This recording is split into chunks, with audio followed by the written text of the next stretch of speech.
This is the document view. It's here that you'll create your design.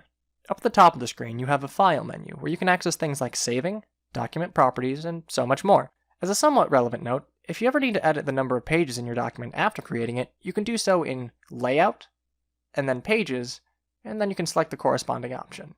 Below that, you have the Tool Properties menu, which will display different options for whatever tool you have selected.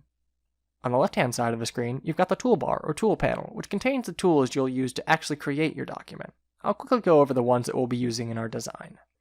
The first tool, the one that looks like a black arrow, is the Direct Selection tool. This allows you to select an entire object that you've placed on your document. This includes shapes, images, and text boxes.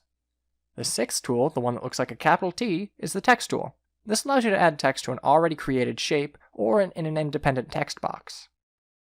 The 10th tool that looks like a rectangle with an X through it is the Rectangular Frame tool. This tool creates a shape that will serve as a placeholder for images. You can right-click this tool for subtools that will allow you to create other types of shapes to serve as frames.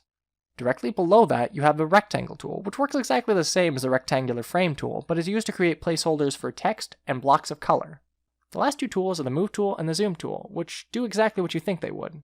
However, it's far easier to use navigation shortcuts to do these actions.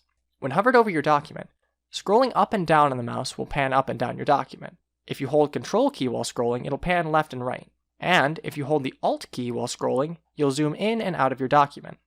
And if you hold the space bar, no matter what tool you're currently using, your cursor will turn into a hand that you can then use to pan around your document.